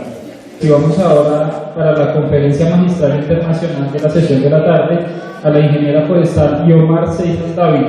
Ella tiene más de 27 años de experiencia en manejo sostenible de bosques tropicales en la Amazonía peruana. Es coordinadora y co-creadora del clúster forestal Ucayali CPU. Se especializa también en la planificación del aprovechamiento forestal mecanizado, la cadena de custodia y trazabilidad de la madera en todos los eslabones, así como también trabajos de silvicultura y monitoreo de impacto ambiental y desarrollo de plan de negocios en la cadena productiva forestal. Escuchemos la conferencia de la ingeniera titulada Experiencias del clúster forestal Ucayali mediante alianzas público-privadas para el desarrollo de investigaciones aplicadas en el manejo forestal de bosques tropicales en la región de Ucayali, Perú. Un aplauso, por favor.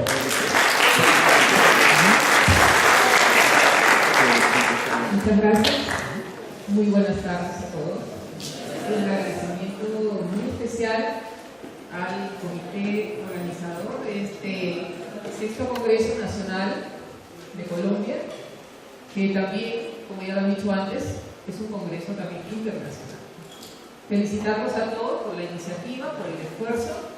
Tenemos una dinámica muy grande y un compartimiento también amplio de los conocimientos en el tema forestal y en el contexto de la realidad actual en que vivimos. En realidad, este tema que voy a compartir con ustedes nace de una realidad, una situación en que nos encontramos el sector forestal prácticamente en los bosques tropicales de Latinoamérica. En este caso es una experiencia de Perú, donde se ha decidido juntar la empresa privada, la academia, que son las universidades, y también otras organizaciones con el fin de incrementar el conocimiento, el poco conocimiento que seguimos teniendo de nuestros bosques tropicales. Es decir, construir los centros de producción, en este caso, que son allí las concesiones forestales o las áreas productivas, también en comunidades nativas, por ejemplo, hacer laboratorios para la investigación en diversos temas que en realidad se desconocen para una buena gestión del bosque. Y eso es lo que quiero mostrar como experiencia de esta iniciativa en la región Cayali de Perú. El clúster forestal de Cayali, como mencioné antes, agrupa empresas privadas y organizaciones no gubernamentales, ONGs, y también son socios la academia, en este caso la Universidad Nacional de Cayali. Además que tenemos aporte interesante e importante de entidades e instituciones también internacionales. Ustedes pueden ver acá la Universidad Distrital Francisco José de Caldas. Pues gracias a la visita que tuvimos de dos miembros del comité organizador también de este evento, que es Oscar Julián y Luigi, tuvimos la visita en Perú, entonces llevaron también una carta de adhesión y que aún no hemos sacado provecho a la fecha máxima como deberíamos estarlo haciendo. O sea, esto queda abierta de que este clúster no solamente es para adicionar a investigadores de Perú, sino también de todos aquellos que tienen que ver con un mejor y amplio conocimiento de lo que son los bosques tropicales a nivel de Latinoamérica principalmente. Acá vemos cómo nace este clúster, grupo de empresarios, organización de productores forestales, la universidad, a través de un convenio. Y es un convenio que reúne, ¿no?, de 3 páginas, que reúne las voluntades y las confianzas para que hacer que este clúster no nazca hoy y tenga fecha de caducidad, ¿no?, sino que este clúster tenga la posibilidad de crecer y que en realidad permita ayudar al sector privado y a las instituciones públicas también con la información que se genere. Acá tenemos posteriormente cómo se han adherido, en este caso, IFER, que es representante de una tecnología que también la Universidad Distrital la tiene, que es FieldMap, tecnología para medición de bosques en tiempo real. GITEC, que es una empresa consultora alemana que también se ha adherido, que nos proporcionan ellos lineamientos, metodologías para las investigaciones, para el desarrollo de los enfoques que tenemos que dar en los trabajos que se van a realizar. Acá están nuestros amigos de la Universidad Distrital, ¿no?, que también han tenido la oportunidad de estar con nosotros en la región. Y ellos también son de otra universidad, que es la Universidad Agraria de la Selva, que se encuentra en Pico María, que se han adherido también a este clúster. Este clúster, como decía, si nace bien cierto en la región Cayali, es abierto a todo lo que representa investigación en bosques tropicales.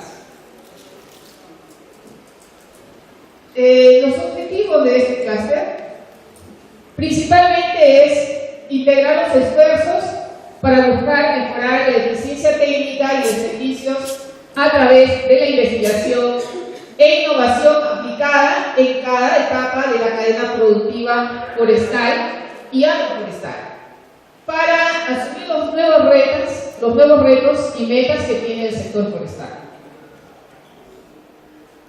Ahí vemos a la región Ucayali, lo celeste es el Perú, ¿no? Estamos casi en similitud de tamaño con Colombia. Colombia es un poquito más grande, tiene 114 millones, Perú tiene aproximadamente 102.5 millones de hectáreas. Y Ucayali, que ven ahí, que es la región en donde el clúster que sucede, tiene aproximadamente 10.5 millones de hectáreas. Bueno, el Perú, sabemos que a nivel de Latinoamérica es el segundo país con mayor cobertura de bosque tropical. Según las estadísticas, albergamos alrededor de 73 millones de hectáreas, de los cuales 53 millones están en la zona de selva del Perú. En sí, el Perú, los bosques del Perú representan el 70% de su territorio, ¿no? Conformado por estos ecosistemas que vemos. Y las principales amenazas de nuestros bosques prácticamente tienen como un denominador con lo que sucede acá en Colombia y seguramente en Brasil, en Bolivia. La minería, ¿no? Es una de las principales amenazas, no solamente por el desbosque que se hace, sino la alta y fuerte contaminación. En la agricultura migratoria, si bien es cierto, son áreas pequeñas, pero ahora son muchos, miles de productores que aperturan estas áreas pequeñas. Y la tala ilegal también para cultivos industriales. La extracción de madera no autorizada. Y según las cuentas de MINAM, de la última estadística de deforestación, se incrementó de 84.000 hectáreas en el año 2002 a 177.580 en el 2014. Creo que vamos ahí con Colombia, ¿no? Más o menos en la misma cifra. ¿Cómo funciona este clúster? En realidad tiene esta combinación de empresas privadas, órganos consultores que vienen a ser las instituciones que nos dan los lineamientos, las universidades, ¿no? Y otras instituciones también de carácter internacional para buscar una performance en la gestión y desarrollo de este clúster. Tiene una coordinación que está a mi cargo y tiene también una subcoordinación que ve los asuntos internacionales a cargo del ingeniero Jorge Matos, que no está acá presente con nosotros. Dentro de estos asesores y colaboradores, ya les había mencionado, tenemos a IPER de República Checa, a ITEC, Infotierra, Canadá, también tenemos a la Universidad Distrital, a la Universidad de Menden. A través de ellos buscamos la aplicación de tecnología de punta para el desarrollo de las investigaciones, generamos el desarrollo conceptual y metodológico y vemos cuáles son las necesidades del sector forestal, tanto en la industria y en los bosques de comunidades nativas y de concesionarios. Gestionamos y organizamos el trabajo, desarrollamos una red de investigación y los enfoques están en estos temas que ustedes ven. Principalmente a todo lo que es tecnología y manejo forestal, la utilización y aprovechamiento de residuos de bosques y de industrias, la información a través de parcelas permanentes de monitoreo, las ecuaciones de perfiles de fuste de diferentes especies, monitoreo de la biodiversidad, conservación, plantaciones que recién, digamos, en la selva de Perú están cogiendo auge, huella ambiental y también energía renovable y bionegocios. La cooperación entre las universidades con el clúster se da de la siguiente manera.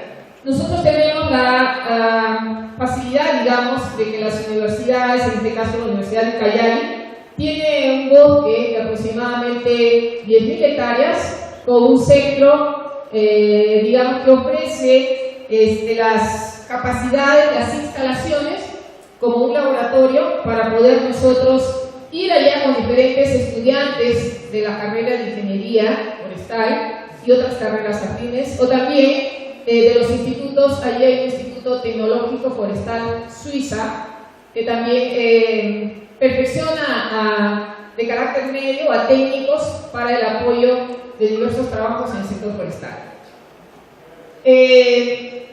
Con la tecnología, esta tecnología que ven, que también la tiene la Universidad la Universidad Distrital, que es la tecnología FILMAP. La Universidad de Ucayali la tiene, la Universidad también de la Sierra la tiene, y el sector privado, los empresarios, han también adquirido esta tecnología para hacer que los estudios, ¿no?, se desarrollen en una velocidad mayor de la que nosotros vemos que se viene ejecutando, ¿no? Pero la tecnología de por sí no lo hace todo. Necesitamos una capacitación permanente para poder hacer que los jóvenes, que hoy en día tienen mucho más facilidad de manejar, esta nueva generación maneja más rápido lo que son los sistemas, los software, ¿no?, puedan perfeccionarse siempre y cuando sigan todos los requisitos que es prácticamente el control de calidad, el perfeccionamiento, en las responsabilidades, en los usos de los instrumentos, para hacer que los trabajos también que se desarrollan con ellos sean de alta calidad. Ya hemos hablado de cuáles son en sí los puntos de interés de las empresas, pero en estos momentos, por ejemplo, estamos abocados a lo que son información de los bosques a través de las PPMs, y lo que sucede en el Perú es que por ley, para determinar los cálculos de los volúmenes, se viene utilizando un factor de forma de 0,65, sabiendo que los bosques tropicales no tienen la forma de un pino, que es casi piramidal, digamos, ¿no?, a donde puede ese factor 0,65 adecuarse, porque nuestros árboles tropicales tienen otra forma, ¿no? Tienen para mí la forma de un florero, a veces son más delgados en el medio y se ensanchan arriba, como también se ensanchan abajo.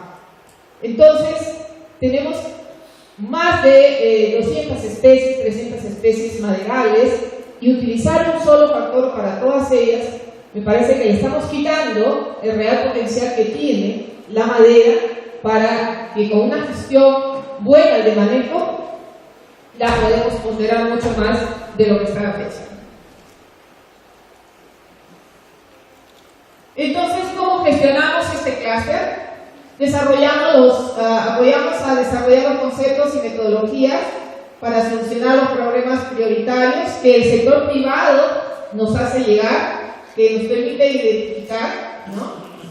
Y esta red, como decía, también es asesorada por profesionales de la región y fuera de la región, que desean participar dentro de lo que es el asesoramiento a las investigaciones que van a desarrollar los egresados de la universidad, o incluso puede ser también a nivel de estudio de posgrado.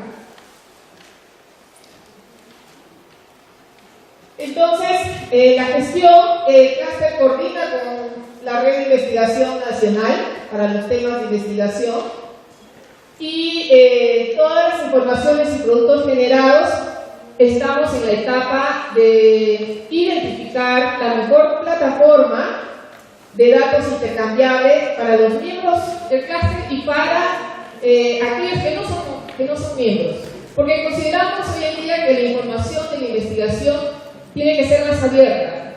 Creo que esta interpretación de que muchas investigaciones se están encarpetadas, o hay que tener códigos para acceder, ¿no? Y ya tiene que cambiar porque la tecnología ha modificado todo lo que es el tema de la información. Entonces, ¿qué promovemos? Innovación tecnológica, porque buscamos de los países que producen tecnología traerlas a la región Y también promocionar que en nuestra región innovemos, generemos también tecnología para desarrollar nuestros estudios, ¿no? El origen legal y la trazabilidad son puntos importantes porque la tala ilegal es un problema muy serio en la región y creo que lo es a nivel de todos los países que tienen bosques tropicales. La certificación forestal, las buenas prácticas. Desarrollamos los proyectos forestales en zonas prioritarias. Buscamos proyectos también integrales de aprovechamiento del bosque, porque consideramos que el concepto de bosque referido solamente a la madera ya tiene más de 100 años y debemos cambiar. Nuestros bosques, en verdad, hablamos de más de 2.500 especies, una alta biodiversidad. Si vemos las informaciones de los ppm, tenemos 150 metros cúbicos por hectárea, pero sobre 150 especies diferentes que hay en esa hectárea, ¿no? Y si de ello a la fecha vemos que productivamente solo estamos explotando, en el caso de mi región, apenas 10 metros cúbicos por hectárea. Y 10 metros cúbicos por hectárea representan solo 2 árboles por hectárea de ese bosque. Hay mucha diversidad y creo que los forestales ahí tenemos una limitación muy grande. Es muy amplio el contexto de la biodiversidad y nos hemos quedado solamente en la parte maderable y por eso celebro la presentación acá de iniciativas emprendedoras en otros productos también del bosque, ¿no? Entre las fortalezas del clúster, como decíamos, tenemos las alianzas estratégicas internacionales como con IFER, Infotierra, GITEC, la universidad, que esperamos tener conversaciones en el transcurso de nuestra permanencia acá. Pues como verán, nuestro clúster ha hecho que mi presencia y acompañe también un representante de una de las empresas que conforman parte, como es el señor Yarbe, ¿no? Que está acá por esa necesidad de entender y ver el concepto de emprendimiento a nivel de otros países. La Universidad Agraria de la Selva está en una de las zonas ya prácticamente bastante deforestada del país, está en la selva alta y tiene una muy buena metodología para lo que es monitoreo, establecimiento y monitoreo de parcelas permanentes. La Universidad de Mende, que tiene tecnología en plantaciones y también ha desarrollado tecnologías para aprovechamiento industrial. Y nuestro soporte que es en tecnología FieldMap para todo lo que es levantamiento de la información de los investigadores que están en campo, ¿no? Como decía, estas investigaciones no se podrían realizar si no hubiera quien las financie. Y realmente quien las financia es la empresa privada. Todas estas investigaciones las financian los empresarios. Desde lo que es adquisición también de equipamiento, como en este caso un paquete tecnológico de FieldMap, ¿no? Como lo que es las bolsas de trabajo que la permanencia durante el proceso o el plazo que tiene la investigación, las personas que tienen que apoyar a estos investigadores, porque el investigador no es solo, tiene que ir al bosque con un conjunto de personas que le van a ayudar a hacer el levantamiento. Todo ello es financiado por la empresa privada.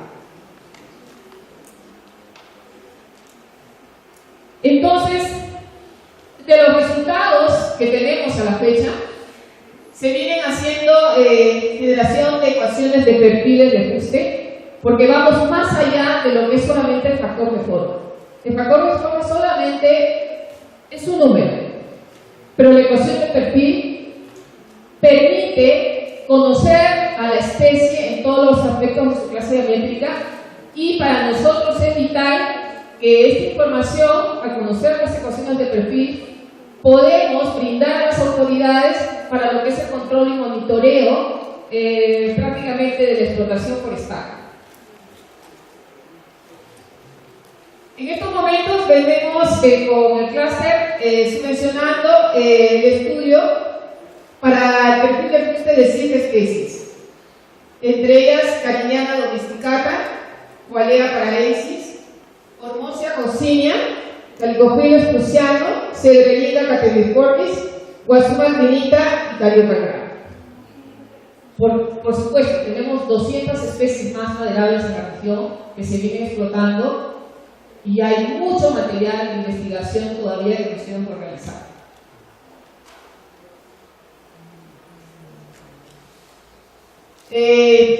Esto, por ejemplo, también es un estudio de perfil de fuste, pero he enfocado a una plantación de 5 años de calicofilo, que allí se llama capilona, que se desarrolla muy bien en los bosques aluviales, que está el río principal de la región es el río Cayali, tal como el nombre de la región. Y estos saladeros vertidos dejan suelos muy ricos donde la capilona de forma natural y también plantaciones se desarrollan muy bien.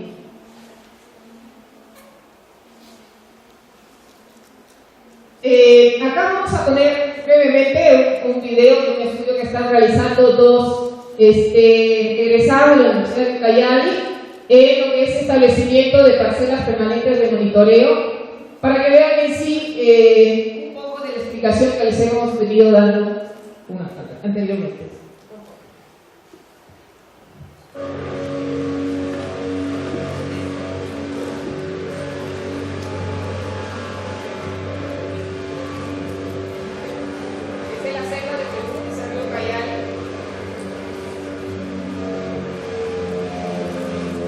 A estos bosques solo se puede llevar por río o por avioneta, 1 hora en avioneta.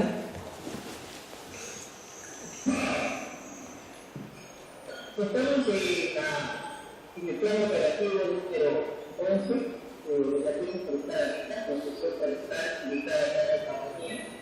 Y estamos evaluando uno de los trabajos que viene realizando dentro del convenio que es el Castro por el Estado Cayali, donde participan las empresas concesionarias y también la universidad a través de profesionales egresados haciendo estudios de investigación. Con esta alianza nosotros podemos hacer estos análisis de estos trabajos que llevarían realmente muchísimo tiempo y llevarían muchísimo recursos poder hacerlo. En este caso, la bachiller Marilén y también Isabel están realizando dos estudios de investigación a través de las parcelas permanentes necesarias. Obviamente no puedo explicar la dirección de una diseñada con un funcionamiento de trabajo. La parcela de PPM, en el caso de formación militar, la parcela de PPM es un metal de 100% con una faja máxima de 25 por tensión a la parcela, en un metal, justo la parcela está 20 por 20 sobre sus celos, 10 por 10 sobre las bisalas y 5 por 5 los cristales. La medida de los cristales son a este plátano de 30 centímetros hasta 4 puntos de determinada medida. De 5 centímetros hasta 9.99 de edad son los cristales y de 10 centímetros a más que superan los mayores en los diámetros uno de los de corte de cada especie son los cristales. Este trabajo se ha hecho durante un mes con un grupo de personas, de 6 personas, que apoyaron la empresa, la ingeniera técnica forestal y entre otras universidades desde la República Checa, en apoyo de los estudios. Y esto también en la ciudad de nosotros, para nosotros poder ver ya sea el impacto de la sociedad que tenemos y para el crecimiento industrial. Cuando nosotros evaluamos que esta evaluación es a largo plazo, es a largo plazo, donde se va a ir evaluando cada año, antes, durante y después del aprovechamiento, y de ahí se tiene para ver qué plantas pasan ya a ser reclutadas, pasan a ser no plantas, cuando ya se interviene, son plantas que van a morir con la intervención de las plantas que van a pasar de etapa de la cultura de los que estaban en cristales, pasan a la cristal y con los cristales a los cristales. Todo eso va a ser una curva que hoy en día acá en nuestro país no hay esos estudios y esto va a ser muy importante que vamos a aportar a la economía, nosotros como profesionales y lo que se llama para intervenir recursos. opinar respecto a qué le parece este trabajo que debe desarrollar sexuales. Yo creo que este mundo está primero en Rusia, aceptando el sistema que está dando entidades libertad, ¿no? Por los sectores y por todos. Y por eso tenemos que combinar eso con nosotros para personas que una cosa está con ustedes, con nosotros, estamos haciendo esto para el país, con eso la seguridad, para que los alumnos más ahí tengan los datos, ¿no? Esos datos para poner al campo, vean todo lo que los campos, ¿no? La idea es la necesidad a ustedes que van a salir de las universidades, poner las cosas que los profesores van a hacer en vida, ¿no? Hay un estudio de impacto, ¿no? Que llegan a el conocimiento del área del impacto y el primero, ¿no? Y para un seguimiento de largo plazo, ¿no? Que va a ser un sistema de seguimiento complejo de la vida cada año. Apostamos por la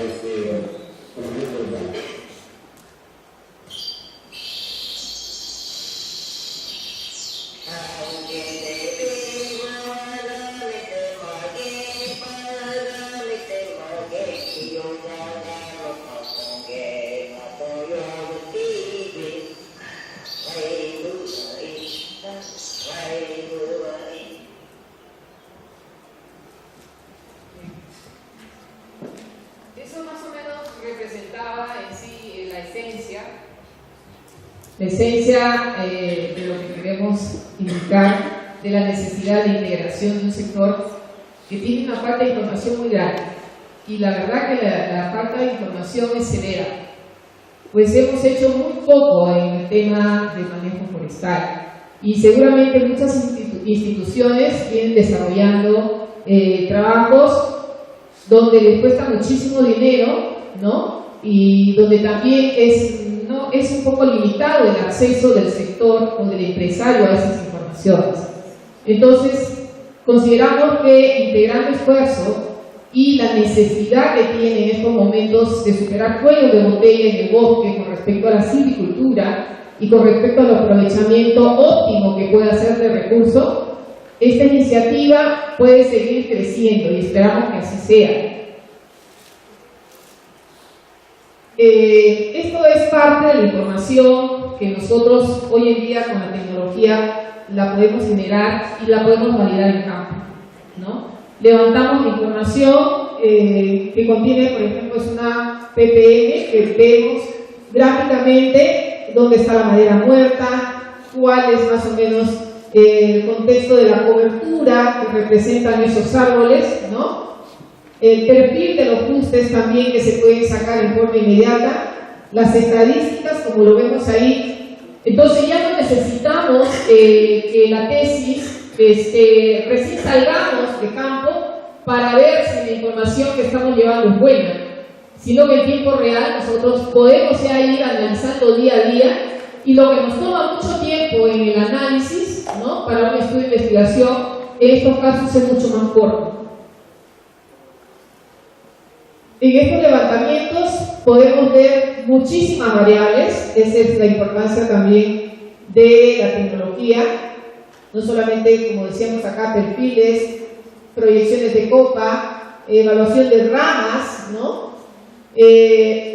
Conocer también la forma de los árboles, la inclinación, evaluar los transectos que nos proveen de información topográfica del área, conocer la madera muerta, presencia de tocones, variables ecológicas, fauna, suelo, microclima, regeneración, lianas, plantas medicinales y muchas variables más que por el tamaño que son, muchas veces nos quedamos cortos cuando hacemos un proyecto de investigación y decimos, no, pero después ¿cómo vamos a manejar todo eso? ¿No? Hoy en día la tecnología lo permite y creo que ese es un buen avance para que nosotros tengamos la oportunidad de desarrollar investigaciones a mucho mayor velocidad. Como decía también, esta información que nosotros obtenemos no solamente sirve para identificar un valor de una especie, ¿no? Sino que también al hacer estos estudios nos permite trabajar validar la información de los censos e inventarios que desarrollan estas empresas dedicadas al manejo forestal. Otra de las grandes preocupaciones es el origen legal, es la identificación de la madera, de dónde es autorizada, ¿no? Y cómo ella es prácticamente, y cómo llega esta al consumidor. Porque ingentes cantidades de madera, por el tema también ácido y fuerte de la corrupción, prácticamente hacen que la imagen de los bosques de producción en Perú no sean buenas. Y por ello la trazabilidad es una herramienta muy importante para el seguimiento y control de la madera, ¿no? Vemos acá que también con la tecnología nos permite, y con los códigos de barras o con los códigos IQ, nos permite obtener la información de ese árbol en tiempo real, y a un comprador, por ejemplo, de madera, no solamente ya se le proporciona la información del volumen, sino de dónde va a proveer la madera que se le está ofertando, ¿no? Que el productor le está ofertando. Eso, como decía, mejora mucho la gestión de la empresa y también la credibilidad y la imagen.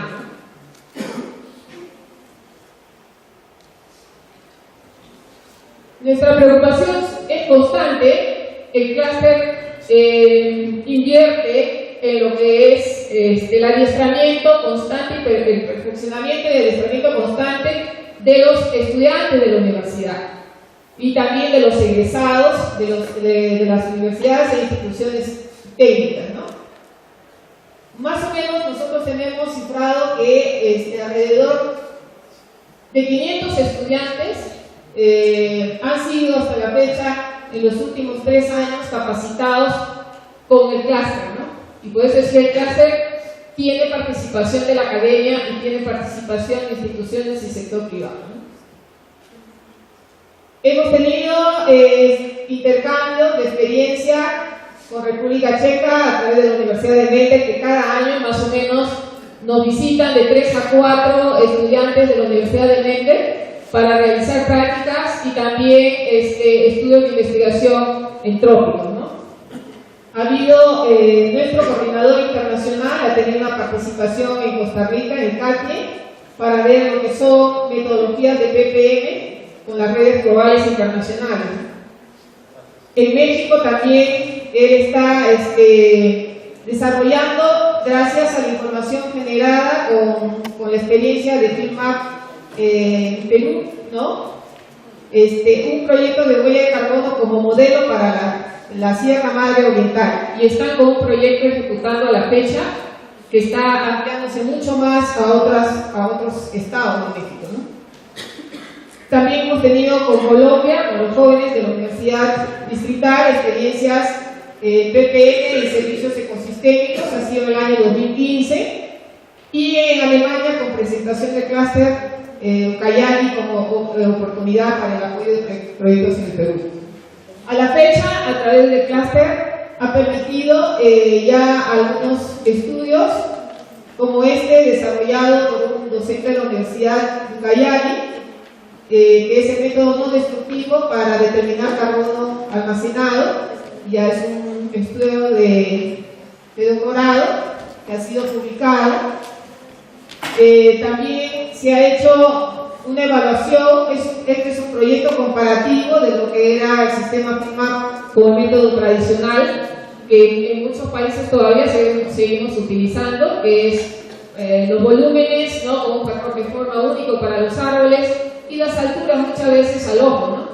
Que eso no tiene ningún estándar, pues, no soportan ningún tema técnico, científico. El 2015, ya casi para terminar, del 2015 al 2020, todos estos son nuestros cronogramas de actividades propuestos. Continuamos con los cursos de fortalecimiento, eso sin duda no podemos dejar de lado. Los proyectos también binacionales en tema de ecuaciones de perfiles de ajuste, porque como decíamos, nuestros bosques no tienen fronteras. Hemos visto que una especie está presente en el África está presente en Latinoamérica, en Centroamérica, ¿no? Entonces, creo que el conocimiento de una especie en realidad es importante no solamente para la región, sino también para el mundo. También estamos interesados en la instalación, validación, monitoreo de las redes parcelas permanentes que hay en el país. Establecimiento de una plataforma online, ahí sí estamos todavía, queremos participar en un proyecto de emprendimiento de clúster en el Perú, que esperamos que nos financie esta plataforma o nos acerque a los especialistas para desarrollar esta plataforma. Proyectos de servicios ecosistémicos y valoración económica, estudios de huella de carbono de la industria, y nuestra meta en estos 5 años es llegar a las 100 al estudio de los perfiles de justo de por lo menos 100 especies. Y yo creo que así como en el 2015 teníamos un testista, estamos ahora con 8. De repente muchos de ustedes se animen, ¿no? Como así como en Perú, creemos que el próximo año esto pueda seguirse incrementando exponencialmente y llegar al 2020 de repente superando los estudios de perfil de ajuste de más de 100 especies tropicales. Consideramos que los beneficios al sector forestal, por supuesto, si mejoramos de manera constante las capacidades de los estudiantes, del personal, podemos garantizar una buena calidad de la información del bosque y su aplicación en la solución de los problemas del sector, con la finalidad de hacer viable el manejo del mismo, el manejo forestal. Para las empresas de servicio permite el desarrollo de soluciones diversas de bajo costo y de alta calidad, con tecnología e innovación, con conceptos aplicados al bosque. Para las universidades, que incrementar los niveles de investigación les permite lograr acreditaciones, mejora del perfil del profesional forestal. Profesionales forestales esperamos lograr involucrados en el desarrollo del sector forestal con base en conocimientos de nuevas herramientas tecnológicas, conciencia social, ambiental y la sostenibilidad en el tiempo, debido a que en este caso los compromisos son asumidos directamente por los involucrados y no está, digamos, no hay influencia en la toma de decisiones de cualquier gobernante de turno. Por eso es que decimos que esto obedece a las necesidades de un sector y a la presencia y la integración de esta relación de confianza entre los miembros interesados y los colaboradores. La invitación al clúster, con esto sí culmino, la invitación del clúster es abierta. ¿Ok? Como sea, si bien es cierto, estamos, para llegar acá nos hemos demorado 1 hora a Lima y 3 horas y cuarto de vuelo de Lima a Bogotá, pero yo creo que en el bosque no hay fronteras. Y si queremos hacer como forestales, aportar mucho más al desarrollo del sector, lo podemos hacer. Y eso solamente podemos hacer integrándonos. Va a ser muy interesante y de mucha fortaleza, porque creo que luego hay una mesa con participación del sector privado, industrial, ¿no? Que considero que nos va a mostrar las experiencias y las necesidades que también tienen ellos para que como profesionales o como egresados y futuros profesionales tengamos como meta de buscar soluciones. Muchísimas gracias y a nombre del Perú también y nuestras puertas están abiertas para recibirlos cuando ustedes gusten. Gracias.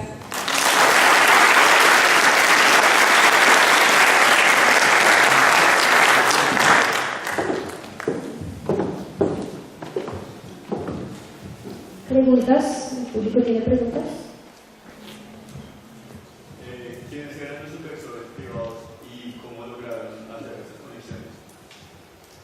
Bueno, allí en el Perú el tema del manejo de bosques está dado a través de concesiones forestales que van desde las 5.000 a las 40.000 hectáreas, y estas concesiones se dieron desde el año 2002 por procesos de concursos públicos.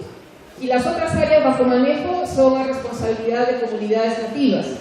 Entonces, esta iniciativa la financia un grupo de empresas privadas que, digamos, por un tema de regulación y también de mercado, ¿no? Porque como decía el mercado, la imagen de la tala ilegal ha destruido y ha traído abajo el tema del manejo de los bosques. Entonces nos decidimos juntar para buscar dentro de lo que es la academia la posibilidad de gestionar y tener a profesionales o a egresados haciendo investigaciones a la necesidad real que tiene el productor. Hay mucha limitación, como decía, tenemos poca información de los bosques, de la silvicultura de los bosques, de la eficiencia del manejo.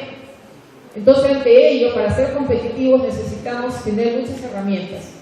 Y ellos son los que directamente financian los trabajos. Como decía, financian las bolsas para los tesistas, financian la estadía, la logística, la alimentación.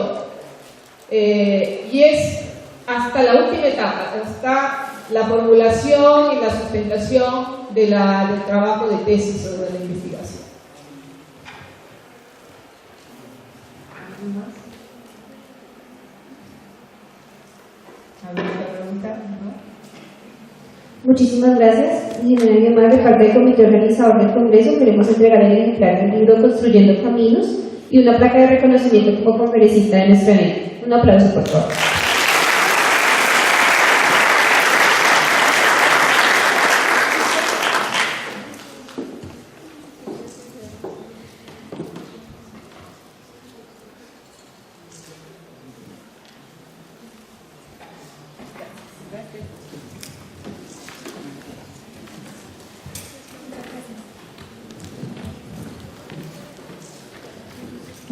Desde este momento, en el transcurso de la tarde, pueden acercarse a las mesas que se encuentran en las afueras del auditorio para recibir el certificado de la asistencia.